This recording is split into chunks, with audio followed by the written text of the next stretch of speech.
If you were to tell me a few months ago that I would have fallen in love with a series which is pretty much the antithesis of my typical taste in video games, I would have laughed it off as a joke. In fact, it's only due to hours of convincing from a good friend of mine that I eventually decided, you know what, I'll give the most recent one, Persona 5 Royal, a shot and try something new and different. And there bloomed a love for a series that I never knew I needed in my life. At first, I brushed Persona off as just another turn-based JRPG with over-the-top visuals, and I went in with the thought process of, I'm probably going to get into the story at some point, but I'll never get into the turn-based combat style, and the art style is probably going to be a little too over the top for me. However, only a few hours in, I realized, how could I have possibly been so ignorant? Everything that I came in expecting to dislike, I ended up adoring by the end. I hated turn-based combat. I love turn-based combat. And that art style, which was so over the top for me at first, became something that I just couldn't get enough of. I loved Persona 5 Royal so much, in fact,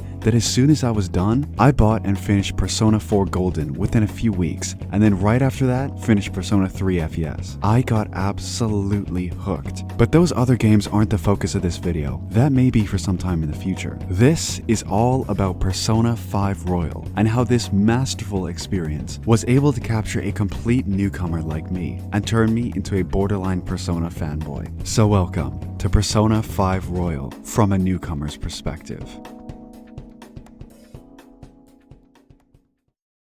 Now let's start with the thing that immediately struck me with Persona 5, and that would be the sheer presence and personality of this game. There is not a single thing that hasn't been stylized to the nth degree. I mean, look at this main menu. When was the last time you opened a game and went, damn, that looks good? That transition from Joker gliding along skyscrapers to drop down right in front of the town center, which then gives you your choice of where you want to go next, with each one having separate party members and positioning. And on the topic of menus, have you ever seen such a funky pause menu? Each tab lets Joker choose a different pose to show off each subsection, with each one of those having their own unique flair to them. I've never been impressed by menus before, but I guess there's a first time for everything. Moving on from that is something truly commendable is how Persona 5 hides loading times and keeps you focused on the game. Instead of a static image with a little circle somewhere telling you that the game is loading, you get neat transitions, such as whenever you take the subway to get to a different location, the game will ease the two by putting your view inside a cartoon-like train car cutaway, or in switching between dialogue sections, incorporating a black cutout of Joker to fade in and out between speakers. The same thing happens, but even more visually impressive during time skip sections, which I'll get to later. The amount of unique UI elements here is staggering as well. All of the important shops have an entirely different feel to them. Let's look at Dr. Takemi's clinic as an example here. Whenever you head to buy healing items, you get a very medical themed design with an almost doctor's note style to the menus, alongside a silhouette of Takemi, in a similar way that Joker's is implemented in the pause menu. Even the text box and character sprites for dialogue. It's not something I appreciated until I played Persona 4 and, well, it's not looking good, bruv. It's not looking good. All of these little touches are fantastic, but when you tie them all in with this game's beautiful world, that's when things get really special. I didn't expect Persona 5 to have this almost semi-open world design. You can't just roam around all of Tokyo, of course, but you can choose from a bunch of individual locations and branch off of there. Before I get too into that though, I have to mention the variability of this world. You of course have a day and night cycle like you would expect, and rainy days which happen occasionally. But on special occasions like Halloween, for example, walk the streets and see just how festive everyone gets. But what really gives this an almost open world feel is all of the things that you can do. Of course, there are all sorts of shops, such as clothing stores for battle accessories, places to buy gifts for confidants, and restaurants for food. Side activities are also plentiful, with lots of locations to take your friends or hangouts. You can get a part-time job in order to improve your social stats. You can visit an arcade, and of course, because it's Japan, there's a maid cafe. But hey, at least you can bathe with a bunch of old men.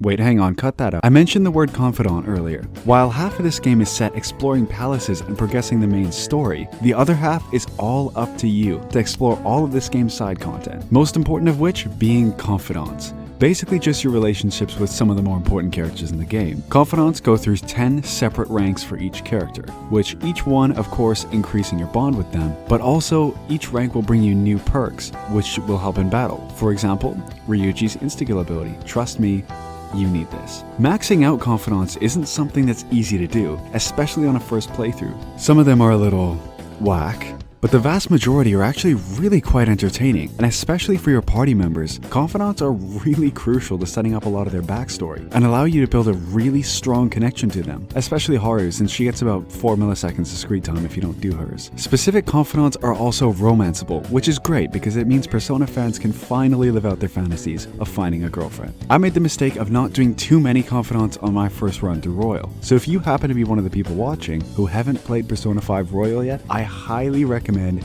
doing as many confidants as you can because you will regret skipping over them. Now, the number one thing that really turned me off from Persona to begin with was the combat style. I've personally never been a fan of turn-based combat, and especially when you look at the combat menu without the context of playing a Persona before, it all seems a little daunting. But all it took was a few battles to go, oh hey, this isn't so bad. And by the halfway point, I was all in.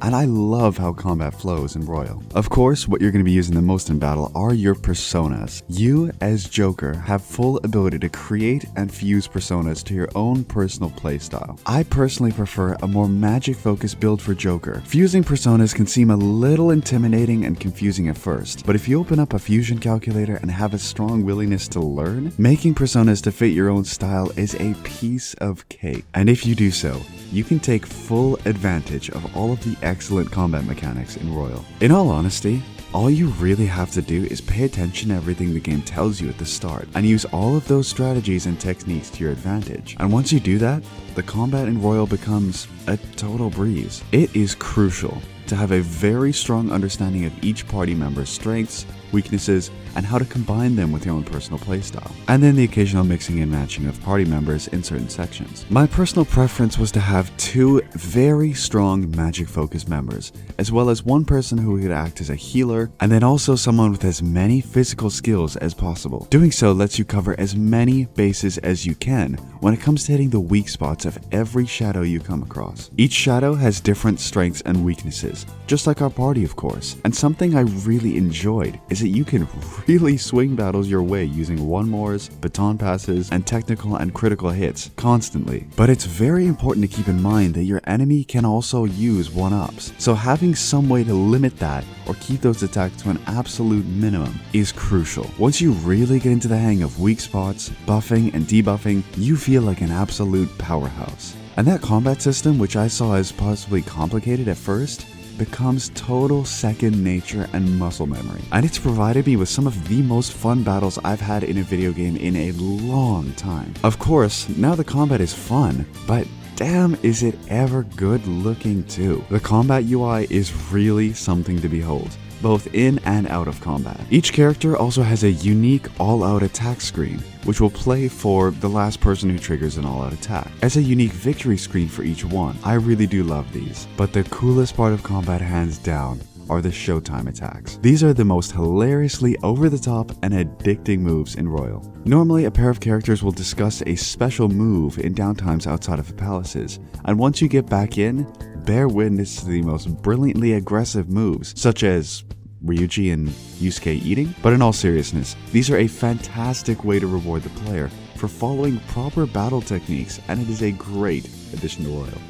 Now, even someone like me who lives under a rock when it comes to JRPGs had heard that Persona games have always been famous for some of the best soundtracks in video game history. But I didn't expect for these games to take over my music preferences as much as they did. Some of these songs have genuinely just been added into my rotation of background music while working on projects or playing games. Royal especially has songs which I can't get into yet for spoiler reasons, but they'll certainly get a spotlight later on. Even in the base game, this OST is absolutely genius. There's a song for almost every single situation. Wandering the city in a peaceful, bright day, the game will play Tokyo Daylight. But wandering the exact same spots when there's tension in the story or by doing investigations, Tokyo Emergency sets the mood appropriately. Even down to specific characters, Layer Cake and EY for example, the song perfectly fits his personality. At first, he seems like an intimidating gun shop owner, but as you get to know him, you learn his true colors is the exact opposite, and the song does that exact same thing. That and it's just a total bop. Enough blabbering on for me though, I'm gonna just let you listen to a few of my personal favorites without getting into spoilers or palace themes just yet. Now turn up that volume and take a listen.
Okay, wait, forget about that one. I think it's clear so far, even from my very surface level explanation of why Persona 5's OST is so good, why these games are speaking of, but this soundtrack is oh so well enhanced by what's about to come. So far, everything that I've mentioned have been things that I either expected to not like or already knew would be good. So what exactly got me to pony up the money for Royal and commit to a 100-hour plus journey? Well, that would be the premise and concept of Persona. I am a sucker for symbolism in video games, and well, there isn't many games with stronger symbolism than in Persona. Let's start with how genius the Persona concept is handled in this game. There are two worlds in this universe, the real world and the cognitive world. Your persona is your inner and deepest rebellious nature and a version of yourself which only exists in the cognitive world. In order to summon your persona, you must first have a mask materialize. Your mask must be created first both by the general society and those closest to you, and represents the facade that you wear to the general public and how they view you. Your mask, however, only shows up in the cognitive world, and will only do so once you yourself have hit the furthest need to rip off that mask. This is a very brutal and bloody process, as it's not something that's supposed to be an easy, simple thing, something to keep in mind for when we get to the story spoilers later on. Once your mask has been removed, in the cognitive world, you can use that mask and labels that have been thrown against you to hurt you to actualize the truest power of your persona. This alone was such a fascinating concept to me, but what really got me intrigued was the story concept, and especially palaces. Palaces exist exclusively in the cognitive world and are a manifestation of an individual, or in the case of Mementos, the general public's deepest and most distorted desires, and exist in a world where their shadow form exists and views the world and people around them. A shadow form is, in short, the other side of oneself where the most distorted version of yourself exists. A palace all stems from a treasure, which is an object in which the palace ruler's darkest desires manifest themselves physically. Taking the treasure is the only way to get rid of a palace and restore a corrupt ruler back to their normal self. In order to avoid late game spoilers, I'm only going to mention the first palace as an example here, as it's within the first few hours of the game. The first palace belongs to that of a horrific high school teacher, who in the real world is both physically and sexually abusive of students, and views himself as the king or ruler of the school. So how does this all manifest in his palace? Well, he first views himself as an all-ruling king, and sees the school in which he teaches at as his own personal castle. He sees his students in different ways as well.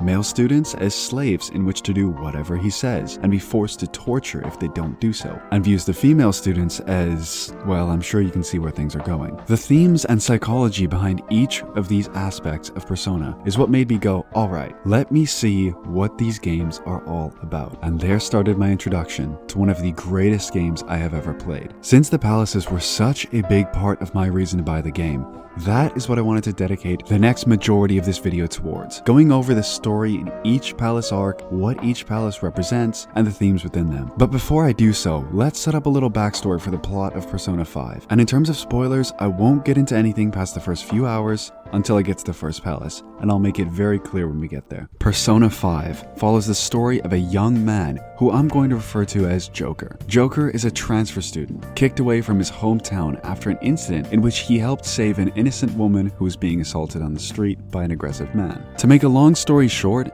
this man had connections with the police and was not only able to get away scot-free, but was able to press charges against Joker, which resulted in his criminal record being tainted and him being sent to a different town under the care of a temporary guardian. This man would be none other than Coffee Dad Sojiro himself. Sojiro comes across as very stern and strict at first, and I gotta tell you, I really didn't like him at first, but man does that ever change by the end of the game. Joker gets enrolled into Shujin Academy, and in the process meets some friends and on accident stumble into the cognitive world, in which they discover the power of personas and the cognitive world. In order to end corruption and restore the world back to normal, and end these mental shutdown incidents that have been occurring, we form the Phantom Thieves and start a mission to destroy the palaces of corrupt individuals in order to actualize this goal. And that is a very brief and mostly spoiler-free summary of the general plot of Persona 5. With this being said, this is your final spoiler warning for the entirety of Persona 5 Royal. And without further ado,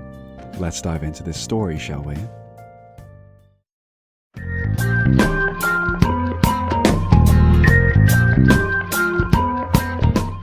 Opening and introducing the player to such a large and complex game as this is a very tricky task, but the first section of this game, alongside the first palace, accomplishes this fantastically well. Your first couple hours in this game is technically the tutorial phase, introducing you to all of the different activities and the main story premises of Persona 5. But it doesn't feel so in the slightest. The largest reason for this is that not everything is thrown at you at once, and instead flows naturally, slowly introducing you to one feature or character at a time, then giving you some time before getting into the next. And where this is done exceedingly well is how Persona 5 introduces you to the main storyline with your first palace. Before even getting into our first day of school, we meet one of the school teachers, Kamoshida, picking up one of the female students in his car. Kamoshida is easily the most hateable person in the entirety of Persona 5. A perverted gym teacher guilty of physically and sexually abusing his students for his own sick pleasure. Kamoshida's abuse gets so bad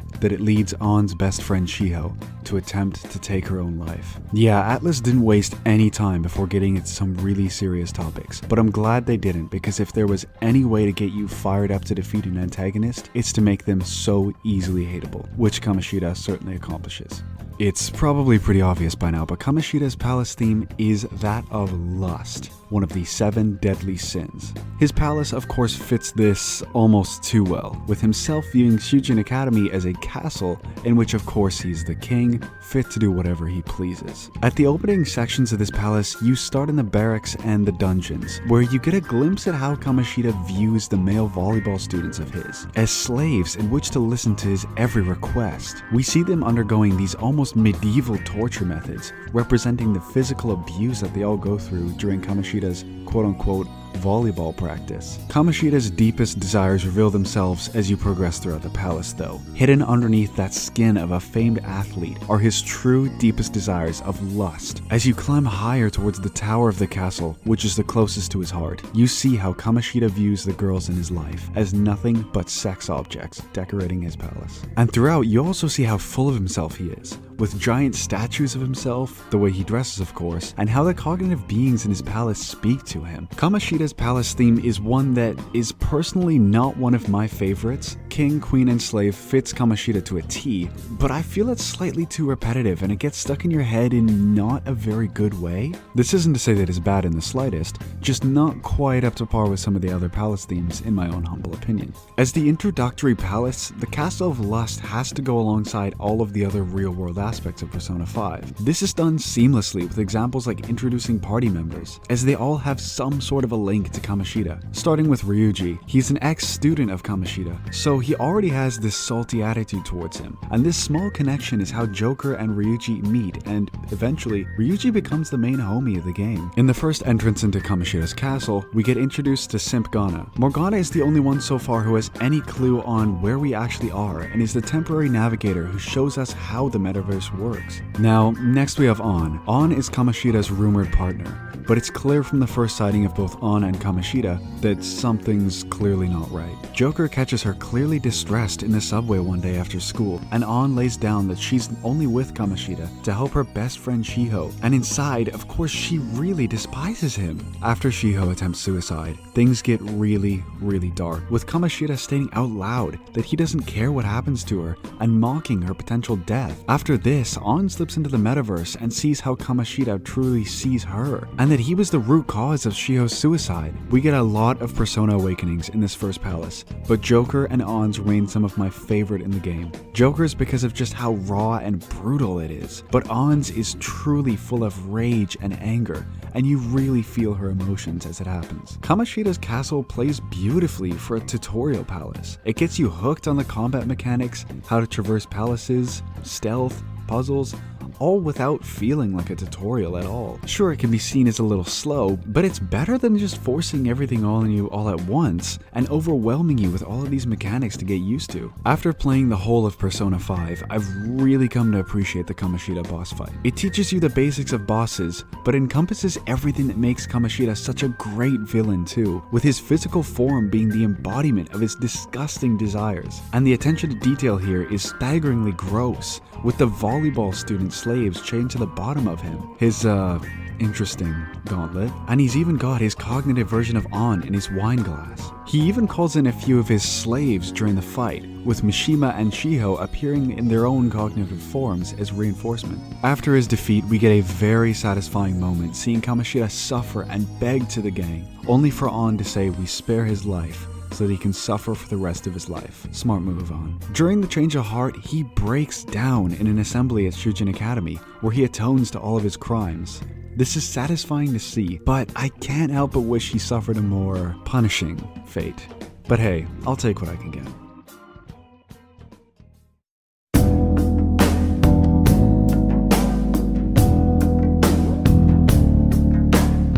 While Persona 5 starts off incredibly strong with Kamoshida's castle, the second palace is a little more of a mixed bag. While the palace itself is absolutely gorgeous, the story here is not only lacking in comparison to Kamoshida, but there's a section in here which is a little uncomfortable. Before we get too into Madarame's palace though, we need to mention two crucially important characters that get introduced here. Soon after Kamoshida's change of heart, Shujin Academy brings in a guidance counselor, Dr. Maruki, to help the students. Maruki slowly pops up as a confidant throughout the main story of Persona 5 Royal, asking Joker for help in his research of cognitive science and writing his paper. Maruki is, without a doubt, my favorite character in the whole game. And at this point in the game, I cannot get into why just yet. Kasumi is someone that we've seen glimpses of throughout the first few hours, but we get properly introduced to her during the Madarame Palace arc. Kasumi is a very friendly first-year student who Joker hangs out with a good bit during the first few opening acts of Royal. She has this very interesting sense of mystery around her, however, which grows as you do her confidant, but don't worry, all and more will get cleared up later in the game. Going back towards the main plot though, Morgana leads us into Mementos, a strange palace which represents the cognition of the general public, where we run into a student of the famous artist Madarame, who talks back about him and how Madarame uses his students for his own benefit. This alone isn't exactly enough detail to go after Madarame for, that is until we meet Yusuke. Yusuke's introduction was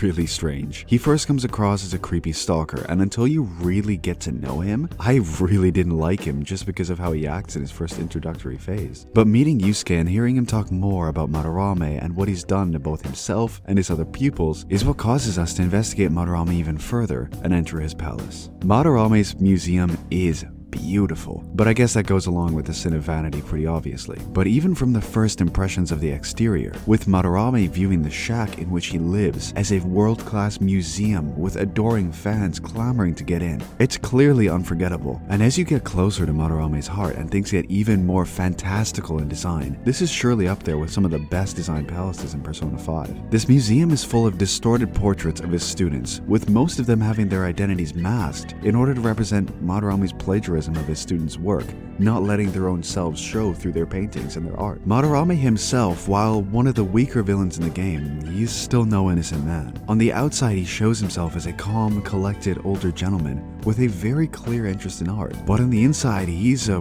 real monster, full of arrogance. He has a massive superiority complex, not quite on Kamoshida's level, but it's up there. All of this is reflected perfectly in his design. In the real world, he dresses normal and humble, but in his shadow form, he wears a flamboyant outfit with his kimono and his makeup. Madarame's theme, a woman, is a tricky one for me to rate. I initially really didn't like it that much, but on repeating playthroughs, I'm starting to warm up to it. It has this artsy charm to it which seems to fit Madarame, but there's a part of me that wishes it was a little more extravagant to match up with the general theme of the palace. The story in Madarame's palace is where some of its drawbacks show up for me. First, let's start with my largest issue. There's a section in the first half in which Yusuke asks On to do a nude painting for him. This alone was a little off considering what the last palace involved On with, but it got really bad when both Joker and Ryuji were just forcing her to do it, when On was very clearly uncomfortable with the idea. In the end, of course, she didn't have to do it, and we get one of my favorite scenes of the game actually with On. I still feel this section could have been written so much better. I really enjoyed how throughout the palace, Yusuke goes from an almost antagonist at the start to, as he learns to become more independent and discovers the truth about Madarame and the Sayori, he becomes a confident part of the Phantom Thieves and has a really satisfying character arc.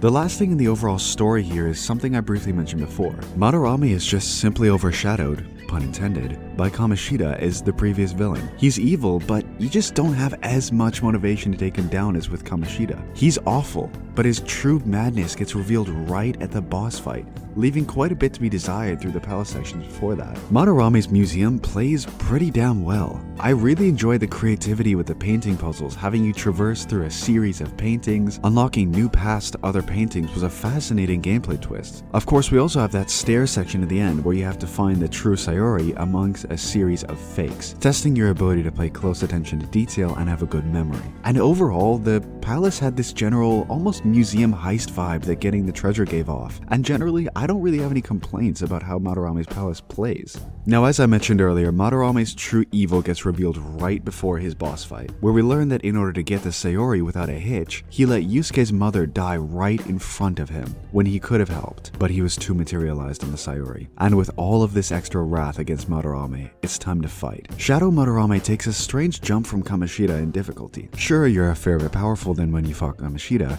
but I still feel that Madarame was a strange jump. His first wave is slightly confusing at first, but you quickly get the hang of multiple targets. It's the second wave that can really be a kicker if you aren't prepared. Once Madarame is down, we get a satisfying moment of Yusuke getting back at the man who wronged him and let his mother die. But we also get a very important bit for the future of the story, where Madarame mentions a supposed black mask who's been spotted in the metaverse. After Madarame's change of heart, there is a very important character we get introduced to. We head on a school trip to the TV station, where one of the guests is the Pancake Man himself, Akechi. Akechi is a young detective who works alongside Sei, the woman who's been slowly interrogating us throughout the game so far. Akechi isn't very vital to the game at this point in the story, but he is very interested in the Phantom Thieves' actions, and especially the Madarame case. I wonder why that could be.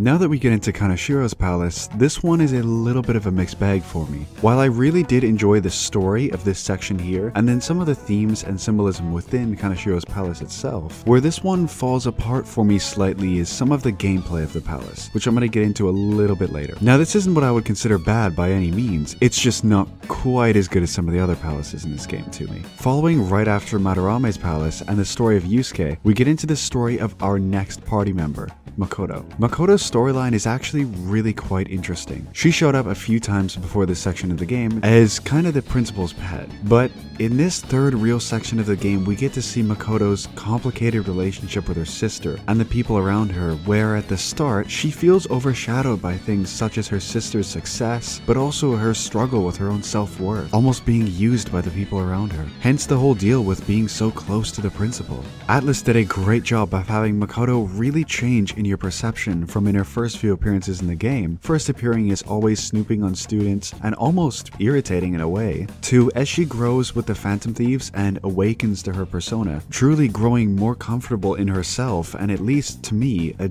genuinely likable character. It's her struggle with feeling insecure and having to prove herself which leads right into the main story arc of Kaneshiro's palace, as out of sheer desperation to earn appreciation and respect from not only her sister but the Phantom Thieves and others as well, she ends up endangering the people that she loves, which all really hurts to see, but it all gets redeemed when all of the pent-up frustration leads to the awakening of her persona. Makoto's awakening really shows off her rebellious side, from her outfit to the damn motorcycle, which, yes Ryuji, is cooler than a ship. Now of course it's not just Makoto we're dealing with here. We have got our third palace's ruler, Kaneshiro. With Makoto on our side, we start investigating some mysterious crime-related incidents within the school, leading us to Mr. Kaneshiro, a painfully corrupt mafia boss who has blackmailed the Phantom Thieves with photos of Makoto inside of his club, which he threatens to leak if they don't get the money which he requests. An interesting tidbit about this palace compared to others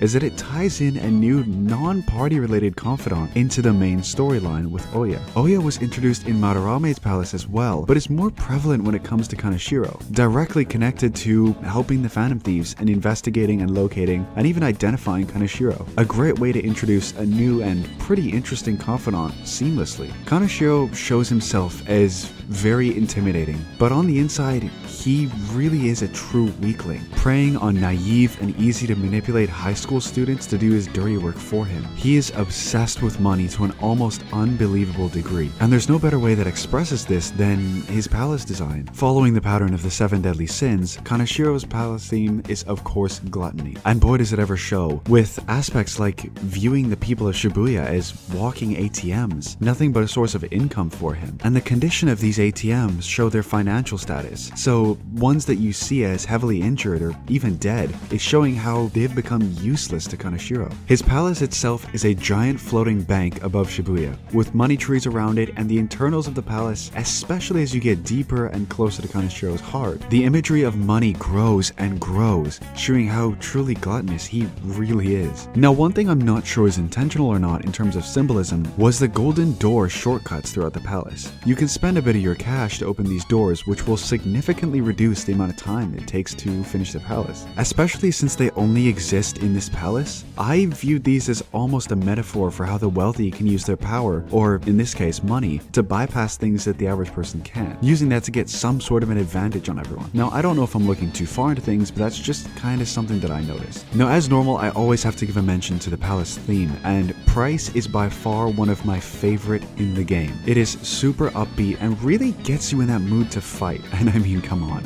I never knew you could make bagpipes sound so badass. By far one of the better themes in this game. The only real mixed element on how I feel about this palace would be the gameplay itself. The bank is pretty much split into 2 halves, with the first half being the upper part of the bank and the last bit being Kaneshiro's massive vault. I found the first half to be a little more of a confusing layout than some of the other palaces in the game. Some weird backtracking bits that I just personally didn't enjoy, but overall I think it feels like this one drags on for a little too long, especially with the lack of safe rooms. In my memory, I only remember, I believe, 4 or 5 save rooms for the entire palace, which is a good bit less than the other palaces in the game, and makes each section between save rooms feel like a little more of a drag. The second half is a little more interesting visually at least, which saves it a bit, but the puzzles with the codes are a little more annoying than they are clever, which would be my only real complaint about the vault section. The security cameras, which were kind of the booby trap for this palace, are pretty much a non-issue if you play right. As long as you take cover and hide and switch between cover spots throughout the whole thing, they almost don't exist. Unless you go bonsai sprinting across the whole palace without thinking, then you can really rack up attention quick. When it's finally time to face Kaneshiro, he gets into this big speech. This is where he really exposes his inner weakling, showing his delusion towards the Phantom Thieves who easily see past this facade. His boss form fits him well, a pretty fly guy with some pretty funny and memorable lines, but also the fly itself really showcases his inner cowardice and small-minded way of thinking. The fight itself is pretty enjoyable. It's split into 2 waves, the first being Damn Piggytron. This one's relatively straightforward, but the second is a little different. When Kaneshiro transforms into his final fly form, he summons bodyguards, of course, to protect him again, who are resistant to, if I remember correctly, everything. So the best strategy here is to just put him to sleep and go crazy on the big fly. With Kaneshiro down and Morgana absolutely murdered, all debt towards him from the Phantom Thieves and the photos that Kaneshiro was going to leak have been called off. But it's not all great, as Sei and Akechi still slowly start to continue investigating into the Phantom Thieves, edging slowly closer, and Sei's suspicion towards Makoto increases.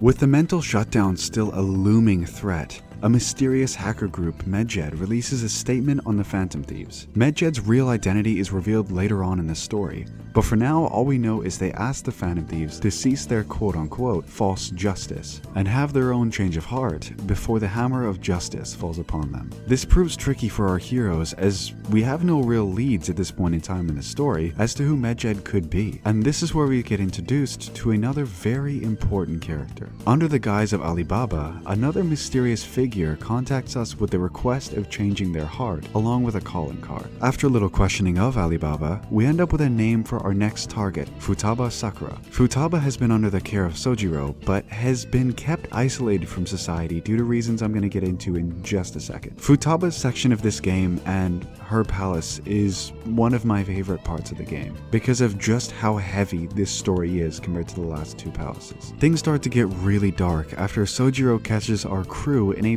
pretty funny sequence sneaking into his house to investigate Futaba, where he brings us all back to the cafe and it all gets laid out for us. Futaba lost her mother due to what was at this time in the story deemed as suicide, in which her mother threw herself into the street right in front of her eyes. Futaba's struggle with this is one of the most heartbreaking things in Persona 5, seeing her blame herself for her mother's death and the amount of grief and pain that she experiences each and every day, which worsens as you go on throughout the segment. While Futaba's palace is another one of the 7 deadly sins, this time being wrath, there's an interesting difference with the ruler not being a corrupt adult who's done wrong, and instead a person so broken and distraught that they reached out for our help. It strongly resembles that of the dungeons of Persona 4, with accepting the other side of oneself, which is an interesting throwback. Once you reach Futaba's palace, it doesn't take long to realize how haunting these pyramids are. Viewing her home as a tomb she is destined to die in, all alone in the desert, isolated from the rest of humanity and the real world. Something that Makoto brings up in regards to Futaba's palace, which makes it even sadder, is that the pyramids are not only tombs, but grounds for bringing back those who have passed, which can show how desperately Futaba feels the need to see her mother again. Moving on throughout Futaba's palace, both physically putting puzzle pieces together and metaphorically at the same time, Futaba learning the real truth as to what happened to her mother, and her incredibly painful to watch struggle with whose fault her mother's death was. When it comes time for Futaba's awakening, this one feels like one of the strongest, if not the strongest, as she finally realizes the truth, that all of what she was fed about her being the cause of her mother's suicide was all lies. It is so satisfying to see her get revenge on the things that have been tormenting her. The Days When My Mother Was There, Futaba's palace theme, is one of those where as soon as you fully understand Futaba's story, you'll never listen to it the same way again. In almost the complete opposite of Price from Kaneshiro, it has an overall somber tone, mixed in with some slightly more bright sections, as if to represent the struggle and dilemma Futaba has with living with the knowledge that her mother is gone, but with those brighter sections showing that she still has such strong memories and everything great that she remembers about when her mother was still here. With how Futaba's palace actually is to play through, I enjoyed it a good bit. There was a good mix of puzzles in here, with the gems unlocking new pathways, of course the literal puzzles to open new doors, and of course the globe puzzle. I found these to be a good way to break up and balance the palace between combat and puzzles respectively. Navigating the pyramid can get a little confusing at certain times because of all of the secret passages and new doorways that you're supposed to unlock with the gems, but it isn't to an annoying degree at all. Just something that was noticeable to me about this one. The pyramid itself doesn't change a whole lot throughout your journey. That is until the end, once you reach what Futaba views as her room. It is a spectacle to behold for sure. When it gets to boss time, we have to fight the cognitive version of Futaba's mother. The fight itself is fairly average, nothing too crazy or interesting mechanics to learn. It's more about what happens mid-battle, because this is when Futaba awakens to her persona, where the fight really starts to kick in as we have Futaba as our navigator. Once the fight is over, all of the emotions come flying right back, as we get to see Futaba speak to her mother once again, thanking Futaba for choosing to remember the real her, and getting to see the two's final words to each other. After the heartbreak of Futaba's palace, we finally get a chance to cheer up a little bit during her change of heart. Because of how different this style of palace is, we help Futaba grow and rehabilitate herself into society. We get some pretty funny scenes because of this, including the beach scene, and it's great to have this ability to just relax and have a few laughs after the emotional roller coaster which was the pyramids.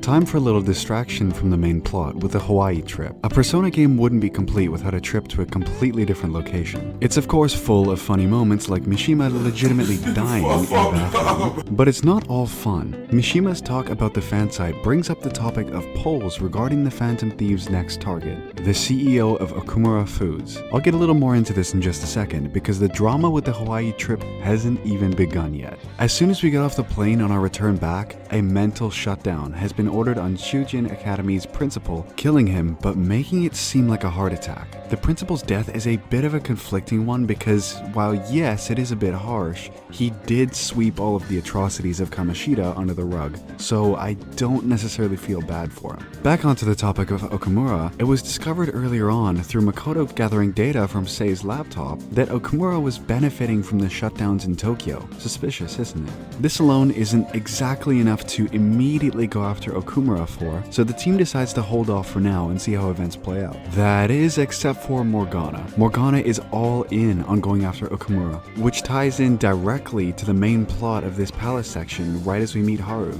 Because Morgana has been feeling underappreciated and down because of all of the new members joining, seemingly making him feel undervalued. He decided to go ahead alone and investigate Okumura on his own. During this, Morgana led our next party member Haru into the metaverse on his quest to prove himself and also to help Haru in her own personal motive. Haru herself has been frustrated with her father's obsession with greed, putting himself over everyone else in the pursuit of getting richer and more powerful, and having zero empathy or care for anyone else. And this doesn't even begin to mention the disgusting, abusive arranged marriage that was set up between her and one of her father's business partners, which only worsens as we progress throughout the palace. A very important intersection in the start of this palace section is a little teaser of what I believe to be the best part of Persona 5 Royal. Joker catches up with Kasumi right outside of the stadium. Kasumi has access to the metaverse on accident and heads inside, while Joker and Morgana also sneak in without her noticing. I don't want to spoil too much here as the section on this palace is going to be quite long on its own when we get there, but this brief introduction is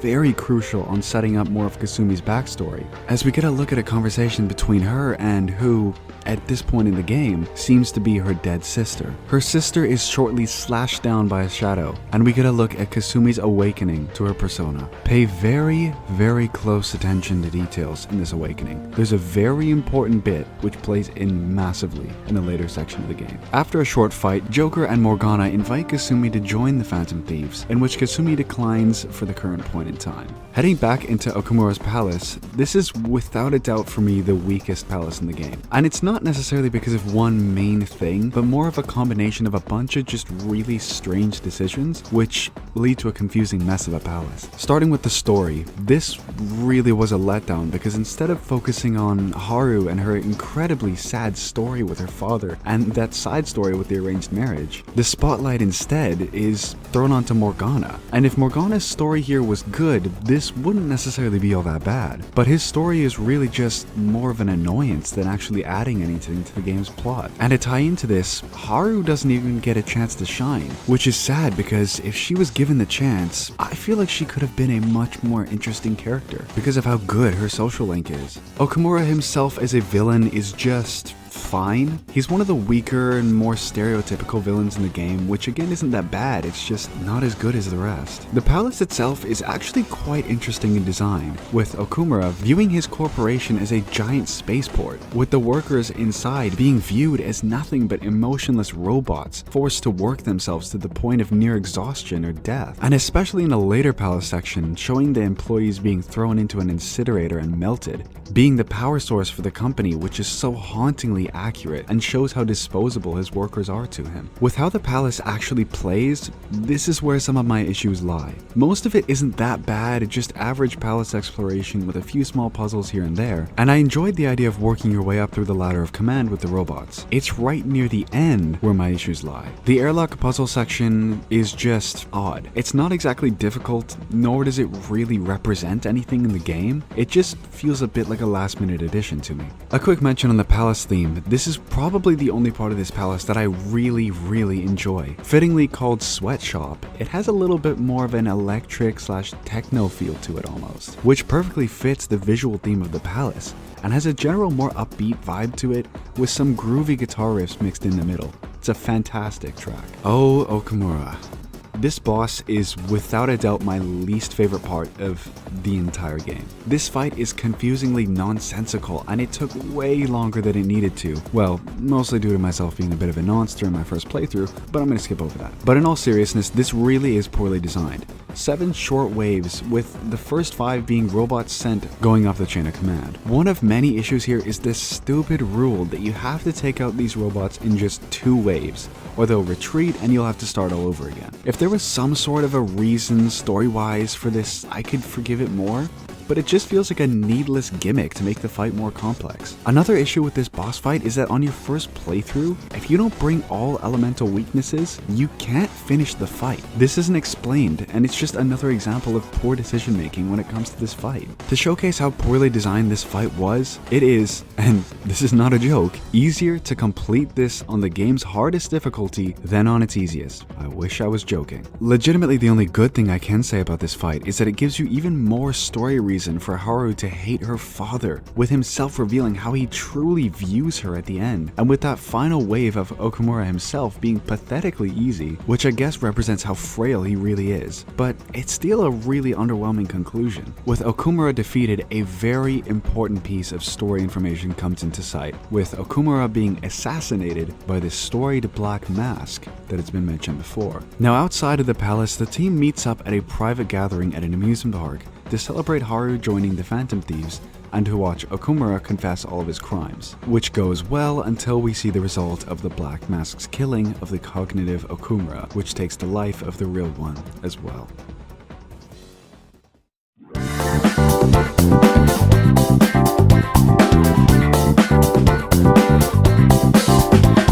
We've seen a lot of glimpses throughout Persona 5 at investigation sequences between Akechi and Sei. These haven't been crucial to the main plot up until this moment here. Sei gets ever closer to finding out the true identity of the Phantom Thieves, and would prosecute them if she was able to catch them. It was shown in a sequence during the school festival that Akechi knew the real identities of the Phantom Thieves, where he mentioned that not only did he somehow have access to the metaverse, but he knew the identity of the Black Mask Killer, who was causing all of the mental shutdowns. Akechi offers his assistance to change Sei's heart, in exchange for the Phantom Thieves disbanding after this mission. Remember those time skip sequences we've seen throughout the whole game so far? Well, we finally get context as to what and where they actually came from, and that would be Sei Nijima's palace. Sei is a very intriguing palace ruler, since we've seen so much of her throughout the game so far with time skip interviews with Joker, and the occasional dialogue section with some of our already established characters. I really was not expecting her to have her own palace, but it actually ended up being one of my favorite in the game. Sei's palace is the Casino of Envy, and is a representation of how Sei views her workplace and the courtroom as a result of her past experiences. She only thinks of winning, and will rig anything in her favor in order to do so, hence the manifestation of a corrupt casino in her cognitive world. An interesting thing to note about this palace is that Sei views the people of Tokyo as exactly as they are, normal people, which is very unlike the other palaces we've covered so far. Whims of Fate, the theme for Sei's Casino, is easily my favorite in the game. The first time I heard this in-game, I had to just stop playing, put my controller down, and just sit there for a few minutes and let it all just sink in. Without a doubt, the most upbeat palace theme, with more wah pedal in that guitar than Kirk Hammett would even imagine. Some really funky drums, and surprisingly, the only palace theme with lyrics in it, which perfectly represent the casino. Now, slight detour from the palace, I mentioned before how Akechi was joining us in order to help change Sei's heart in her palace. But it's not just inside the palace where his importance lies. During his confidant, we get some really important character development and backstory for Akechi. Akechi had a very rough childhood, growing up with a mother who was forced into sex work and was unable to properly care for him, saying nothing about his quote-unquote father, Shido. He also has this obsession with Joker as a rival, growing more and more until eventually getting to rank 8 of his confidant, where things really get laid out for us. This is major for the next sections of the game, but also for something much later on as well. Now, by far the best part about this casino is how it plays. This is without a doubt the most fun palace in the entire game, bar none. There are no sections here which get a little repetitive or boring, because each little section of the palace is a unique casino game for you to try out. But to fit in with the whole corrupt casino theme, each one is rigged in a unique way. From the slot machines and dice, which, no matter what, will always result in a loss, to an interesting dark maze-like puzzle house to traverse, with locked doors preventing your progression. And at the end of it all, a battle arena, which is supposed to be fair, but Joker must tackle it alone, and the announcer the whole whole time insults him and is horribly biased. During my repeat playthroughs of Royal, I always look forward towards the casino because it never gets old. Getting to the end of the casino and fighting Shadow Sei, we get one of my favorite boss fights. I mean, look at this arena. A giant roulette wheel? I mean, come on. Sei, of course, won't play fair, and the first wave is all about figuring out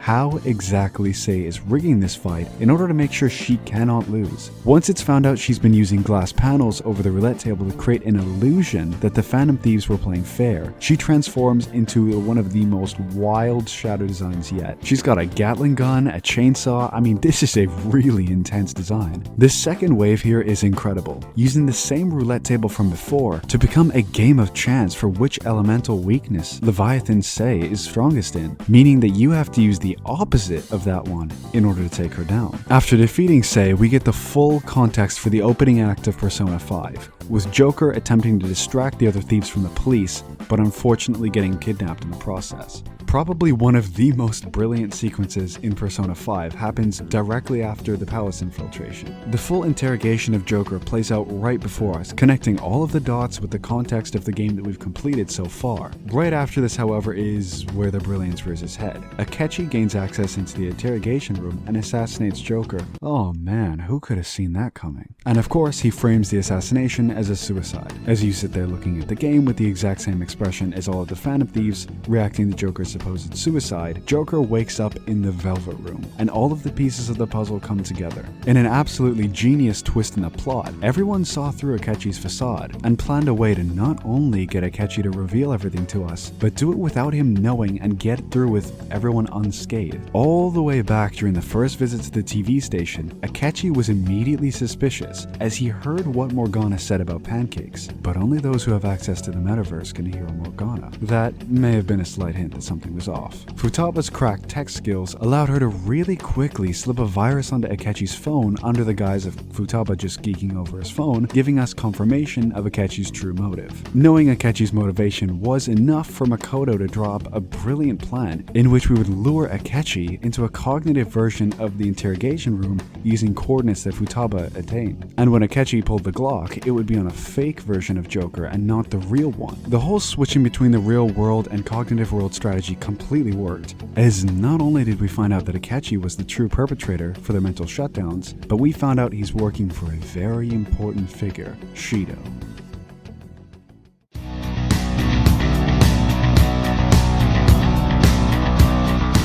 Right after it's revealed that Akechi has been working alongside Shido to carry out the mental shutdowns, it's time to take on the largest threat yet, the upcoming Prime Minister candidate himself. Akechi and Shido still believe that the Phantom Thieves were taken down due to the events right after the casino, so there's no better time to take down Shido than when we have the element of surprise. Shido portrays himself as a very for-the-people political candidate, and he's very popular. And on the outside, he shows himself as this prideful leader set to become a proper head of the country. But deep down inside, he is a monster, deceiving and ruining people's lives just to get to where he is now.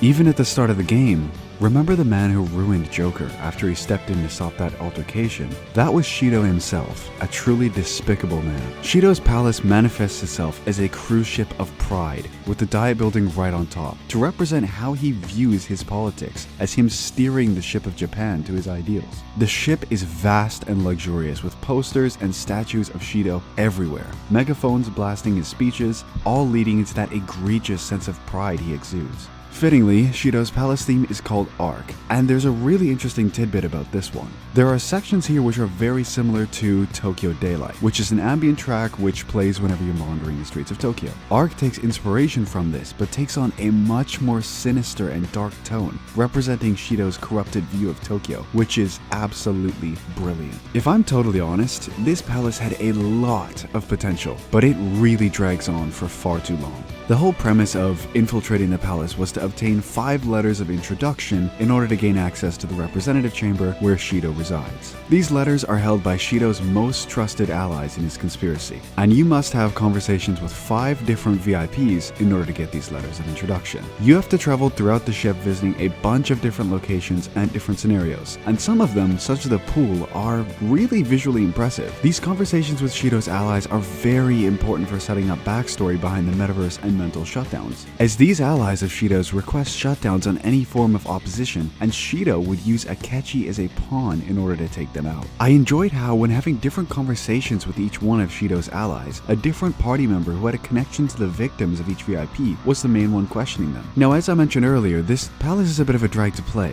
but why is that? There are some funny additions here like the rat puzzles, which can be kind of fun until you realize that you have to do them multiple times throughout the palace. And navigating the cruiser was a bit of a mess. Locked doors, unlocking passages back the way you came, and the map here left this horribly repetitive feeling that looms over the entirety of the sections between each VIP. The rat puzzles and all of that may be interesting, but I think I speak on behalf of everyone here when I say the confrontation with Akechi is the most memorable part of the palace. Now, while I personally am not a fan of Akechi, stop typing, I'll get to why later in the video. This is definitely one of the most powerful sections in the base story. Akechi jumps down and reveals everything regarding the motive of the shutdowns to us all. Akechi is Shido's son, and was ignored by him as a child, leading to Akechi to have this strong sense of self-doubt and feel worthless. But things changed when he gained access to the cognitive world. He wanted to use this world and Shido's targets as a way to get his father to finally acknowledge him, before eventually getting his revenge on the man who betrayed his son. This leads us into a boss fight mid-palace, and it can be a challenge if you aren't prepared, since you literally just got out of another mini-boss when this encounter happens. After this first fight here is where I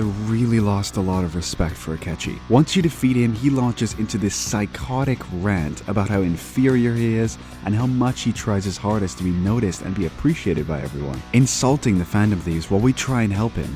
And through his anger, he reveals himself as the Black Masked Killer who was infiltrating the metaverse. And after another hate boner towards the Phantom Thieves, he unleashes Loki for another fight. We all show respect and admiration towards Akechi's bravery and power, and offer him a spot to fight alongside us. But it's too late. Shido's cognitive version of Akechi shows up gun in hand and says that Shido planned to kill him after the election was over. This confrontation ends with Akechi sacrificing himself by locking himself in with Shadow Akechi, asking us to change Shido's heart for him before a gunshot is fired and Akechi is never to be seen again. With the most extravagant calling card yet, an announcement on all of the TVs throughout Japan, the Phantom Thieves are revealed to the public to still be alive, and in a very bold section, threaten Shido for seemingly the final fight of the game. Shadow Shido takes on many different forms throughout the fight. First, a golden lion. Then the lion starts to fly, and then oh, he's a pyramid. But things get really serious and damn challenging when we get a one-on-one with Shido. I love how this ties in so perfectly with being one of the first people Joker has a conflict in the game, and the man who gets him in all of this trouble, and letting Joker get the final chance to fight him head on. Fantastic. Most bosses so far have had really good boss themes, but nothing so far has come close to Rivers in the Desert. This theme really feels like a final boss theme. And a great little side note about this one is that the lyrics here aren't arbitrary. They are supposed to be looked at from Joker's perspective, meaning that this right here is Joker's boss theme.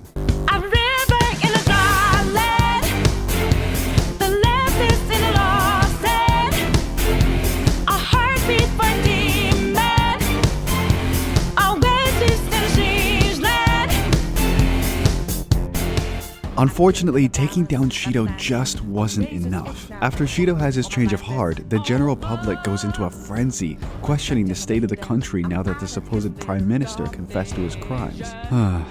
If only there was a place to change the cognition of the general public.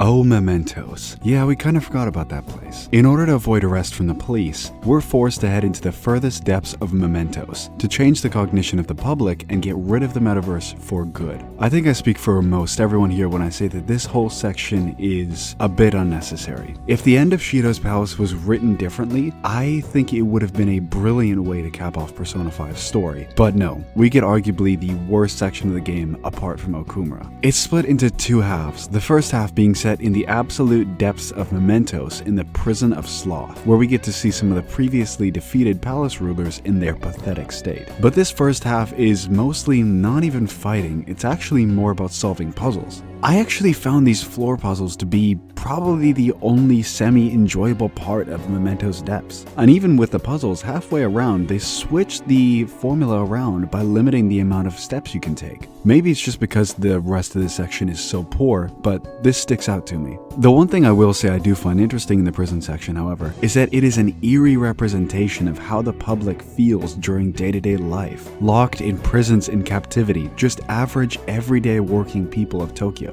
And the theme for this palace just adds into that. The combination of the drab and horrifying scenery in the depths in combination with this song playing in the background is a really powerful combination. Thankfully, this section really isn't too long, and we quickly get to the final boss fight. Psych, we got played. We wake up in Shibuya, and bones start popping out of the ground and it starts raining blood. So, just about the average day in Detroit. The fusion has come, and Mementos is slowly merging with the real world. Our party members slowly start to fall and disappear. And just like that, we wake up in the Velvet Room and shit, Igor's not Igor. Igor is not Igor. Of course he's the god of control. But wait, hang on a second, the real Igor's back now. And after all of this slightly interesting section, we are told to gather up our teammates for one final fight against the god of control. This is supposed to be the stairway to heaven, but it is pure hell. High-powered enemies with almost no weaknesses, you better be prepared. And it's not just the difficulty that's traumatizing. I can't show it to you on YouTube, but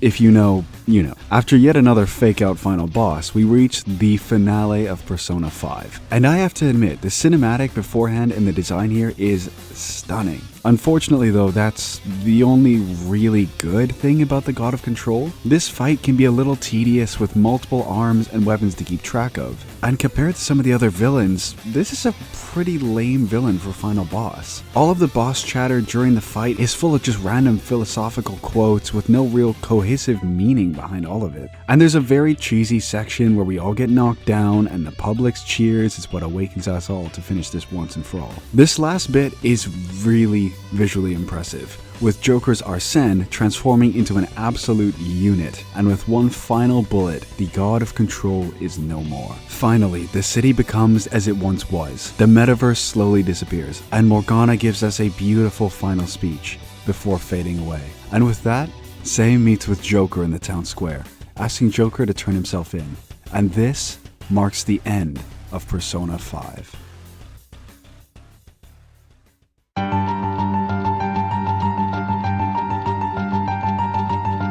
Oh, but this certainly is not just Persona 5.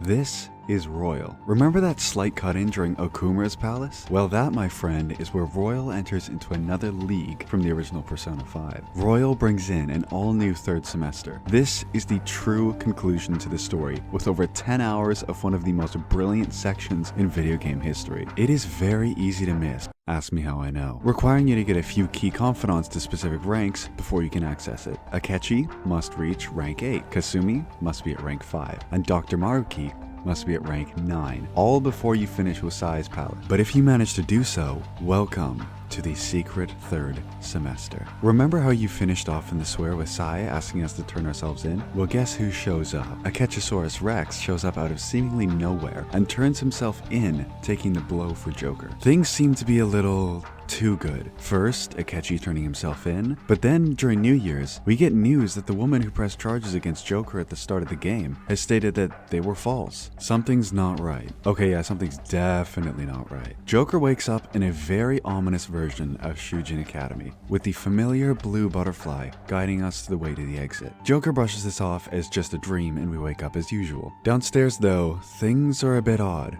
There's a young man at the counter who it seems we're supposed to recognize. Futaba walks in with a kimono that she picked out with her mother. But forget that, we have to meet Kasumi at the shrine for New Year's. Things continue to be strange.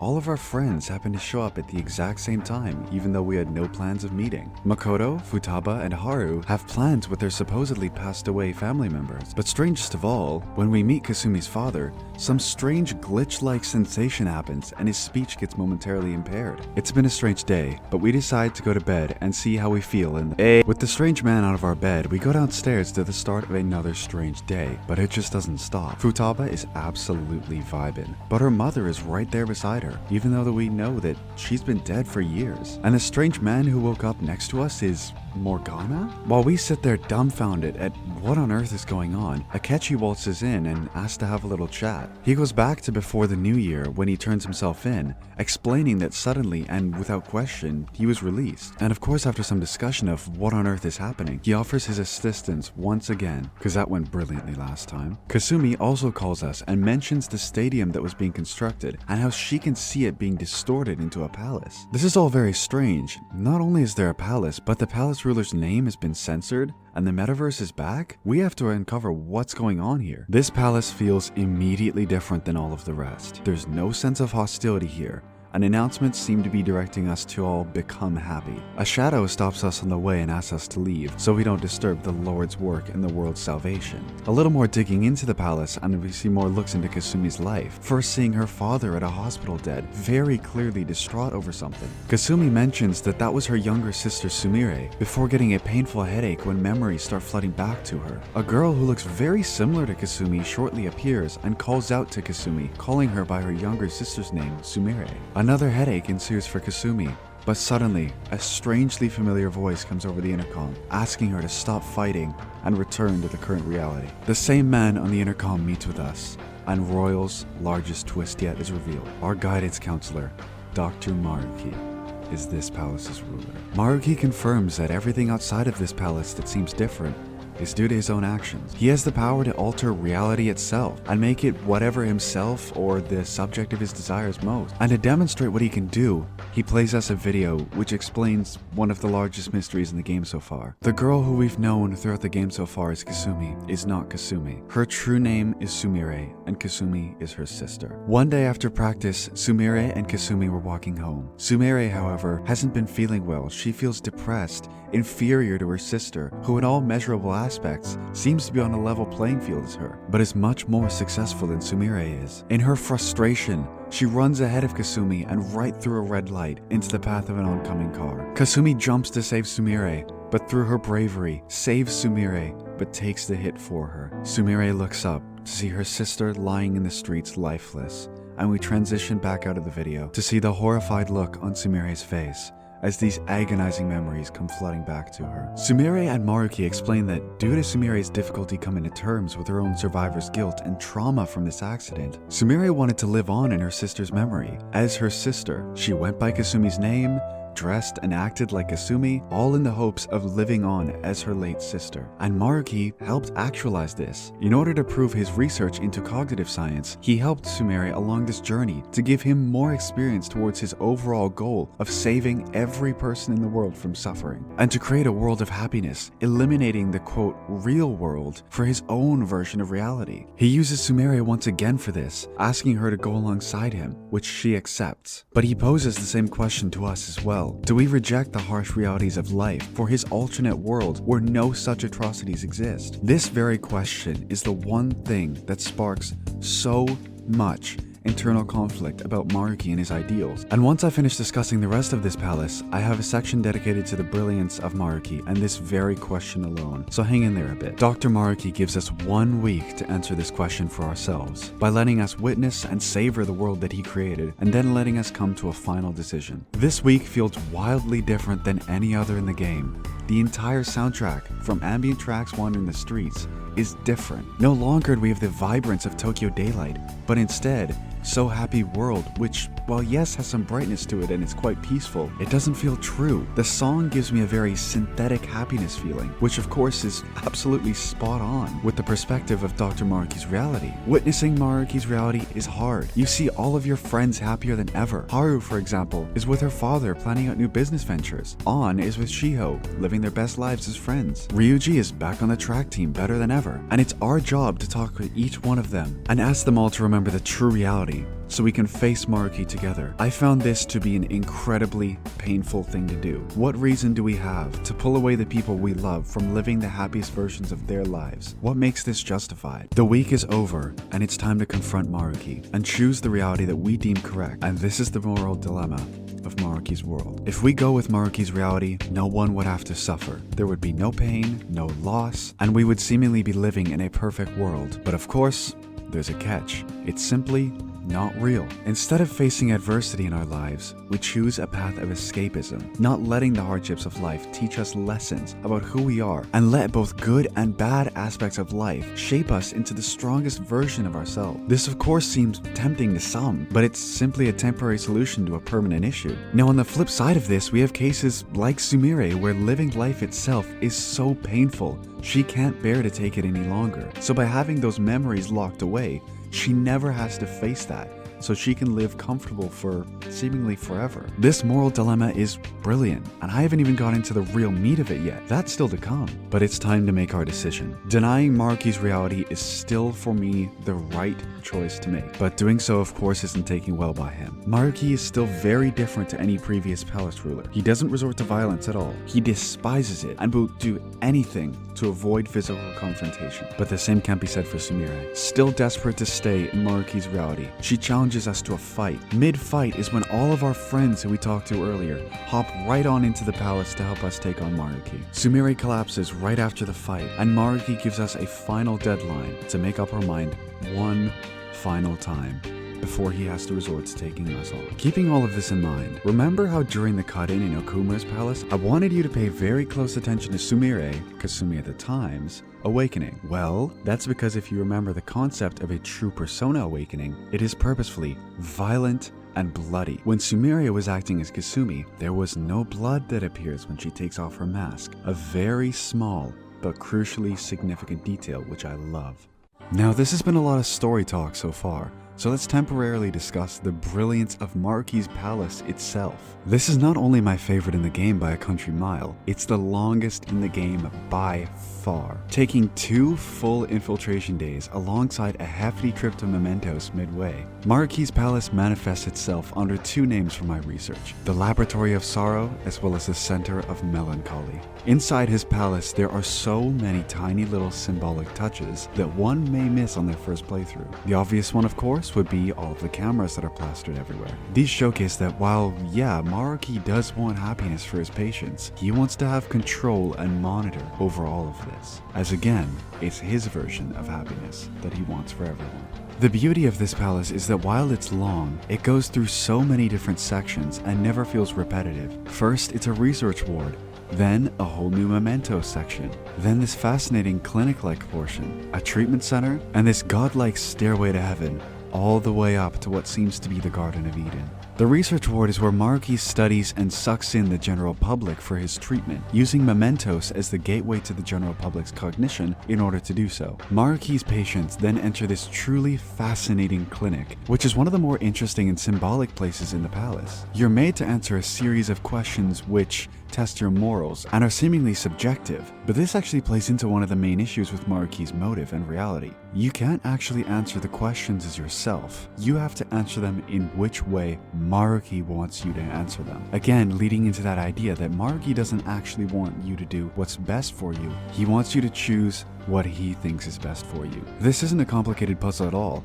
but it's a fascinating thought experiment and one that I really enjoyed. The treatment center is next, and we see this seemingly magic semi-transparent wall in which patients who Maruki deems as happy can go through to get to paradise, while those who still under his treatment have these headsets on to show, again, his control over what they're allowed to perceive as happy. Maruki's paradise is one of the most visually impressive things in the entire game, with Maruki having a giant statue of Rumi. The massive change in vegetation compared to past sections and the celestial and heavenly visuals that the stairs give off is just stunning. These stairs aren't just pretty, but they're host to an interesting color puzzle, which requires you to mix colors together and try out a few different combinations before finally allowing access to the final section of the palace. Now those who have played this section before are probably wondering why I haven't mentioned the videotapes of Maruki's past yet. These are key to explaining Maruki's psyche, which I wanted to dedicate an entire section to just after this because it is just so fascinating, and that will be right after this palace. A gentle madman, probably one of the most appropriately named pieces of music in all of Royal, is the background theme for Maruki's palace, and it is truly something special. It has this almost celestial feel to it to give that tone of Dr. Maruki's inner thoughts viewing himself as a god or humanity's savior. But there's this strangely ominous feel throughout the whole song as well, giving it that sense of unease, which is perfect considering how unsure we are regarding whether Dr. Maruki's motives are that of good or not. Finally, we reach Maruki's version of paradise, which looks like the Garden of Eve, as Maruki views himself as God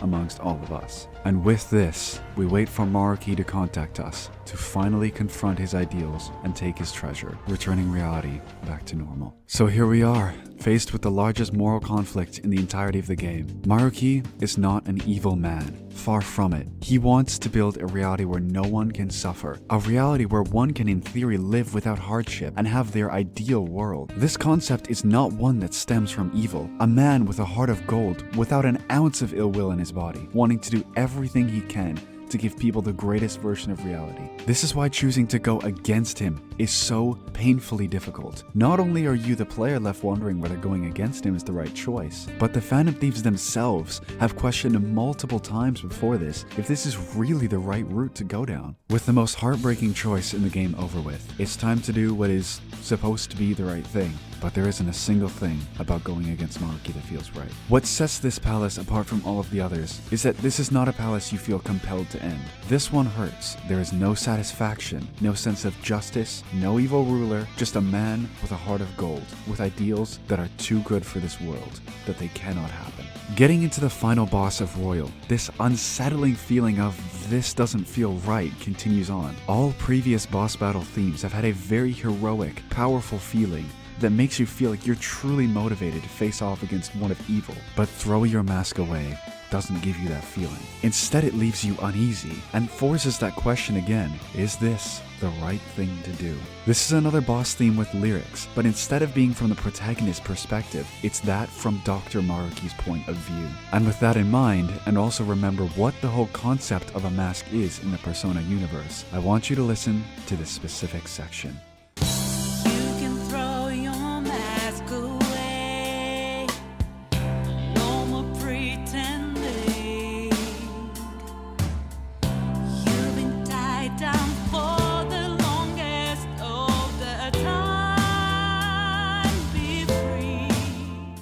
Fighting Maruki is not just a moral challenge, but a really tough fight in general. And you can absolutely bet this was done on purpose to again instill that same sense of, is this right? Maruki's fight is not just a single stage fight, however, because as you think he's been defeated, he takes back his treasure, which is a torch to represent himself guiding humanity to greatness. Stop playing with my emotions, game. And Maruki summons Adam Kadmon, and we face an aggravated yet motivated Maruki. Maruki will eventually combine himself with Adam Kadmon, in which you just have to withstand Maruki's attacks. Then, because some reason this game's major boss fights have to end with Joker pulling the Glock on someone, and as we climb up to end this fight, the music drastically changes tone to I Believe, bringing back that heroic mood, and this time, lyrics are back in Joker's perspective. And again, listen to this with the perspective of this third semester, and, well, you just listen.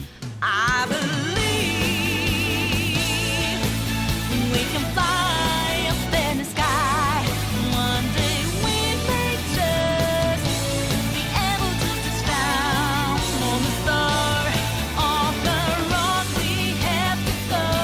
The road that's past we shall proceed until the end. God, the music is half the reason this final climax is just so memorable and special. We have one final section with Maruki, hearing his final plea and justification for his ideal world, this time with more anger and frustration that he never let show before. The palace starts to collapse, and Morgana can turn into a helicopter? What the fuck? However, during our escape, Maruki still isn't done, and pulls Joker down for one final one-on-one. No personas, no allies, a final confrontation, a fist fight to end it all. Maruki lets out all of his anger, and even in this degraded and beaten state, lets out one final, powerful scream before collapsing on the ground, admitting he's done.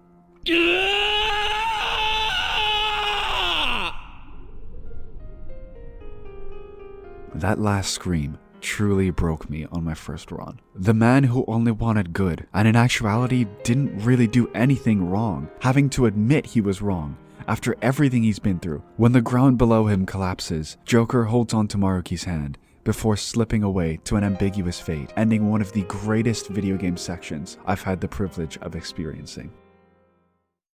Takuto Maruki. When we first met him, I thought he was going to be a simple side character with a semi-interesting confidant, like say Takemi for example. I was not expecting to be introduced to one of the most morally conflicting, beautifully written and acted antagonists in any video game I've played so far. Before I get too into Maruki's psyche and what makes him so fascinating, I have to mention the elephant in the room. As of 2 weeks ago, at the time of recording this video, Billy Kametz, the voice actor for Dr. Maruki, has passed away. To pay respect towards Billy and his incredible talent, I wanted to dedicate this towards celebrating his memorable and inspiring performance as Dr. Maruki. Finding a single word to describe Maruki is borderline impossible. He can be seen as many things to different people. A savior to some, antagonist to others. I can't speak for everyone, but for myself, there were multiple times where I had to stop and question, am I doing the right thing here? Going against Maruki doesn't feel right. This is a man who does not have an ounce of evil or ill intent in his mind, but a man so heartbroken and full of grief that he will go to the farthest lengths to do the greatest good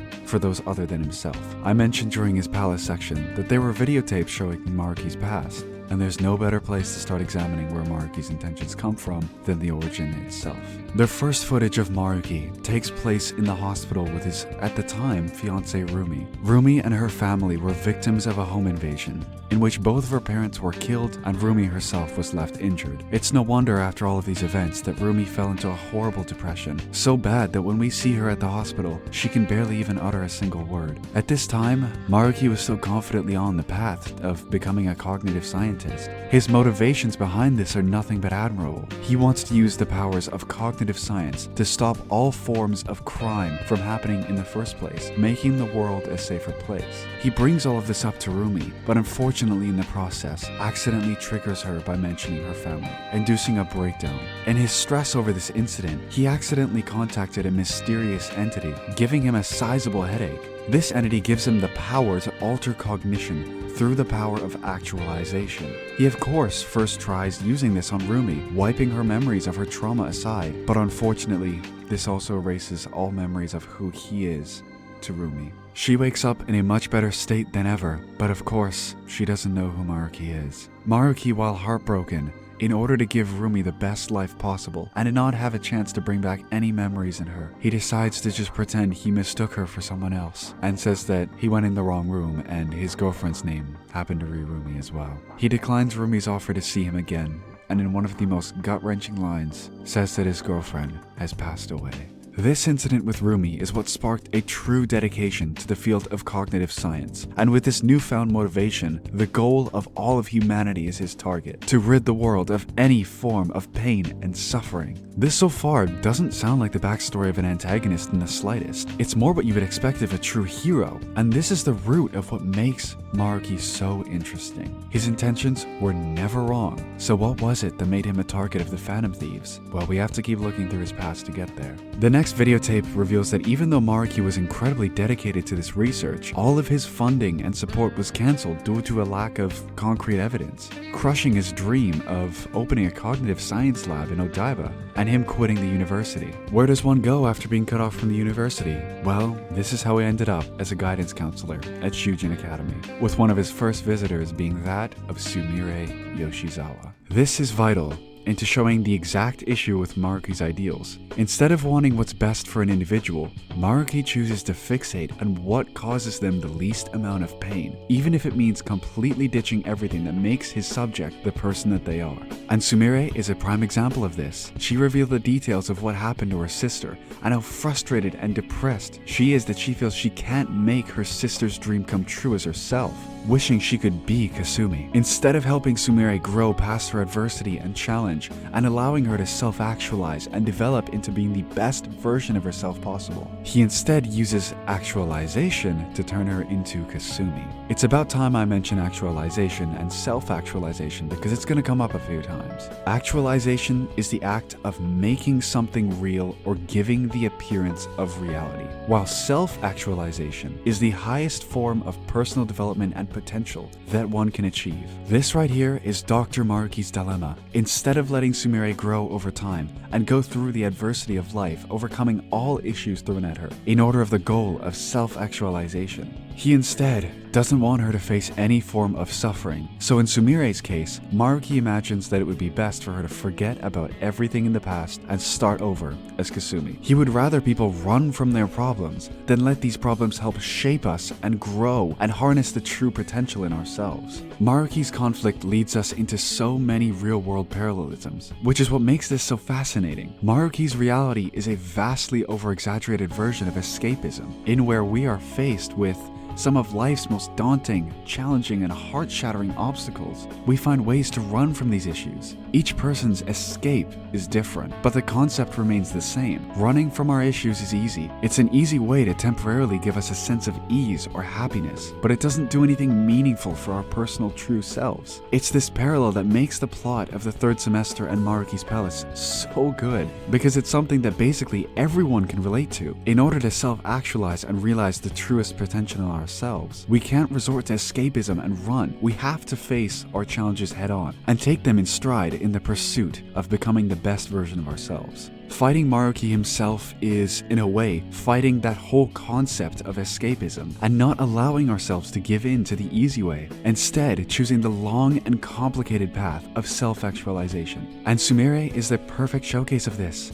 She never truly felt happy faking happiness and pretending to be someone that she wasn't. The only way to become the best version of herself was to stop running and face herself head on, and in doing so, not only becomes one of the greatest characters in Royal, but a motivation to those who may be struggling. A final note is that during the ending cutscene of Royal, we see Maruki appear again, but as a taxi driver. This is no random occupation, it's to show his transformation from being someone who steers you in the direction that he thinks will be the best for you. He lets you choose your own path and destination and takes you there. Damn, this game is brilliant. Billy, thank you for pouring your heart and soul into such a complex, relatable, and thought-provoking antagonist? It's hard to even call him an antagonist, so thank you for putting so much care into one of the greatest characters I will ever have the privilege of witnessing. Your performance is one that will remain to change people for years to come, and the importance of that cannot be overstated. So Billy, thank you, and rest easy up there. We will never forget you.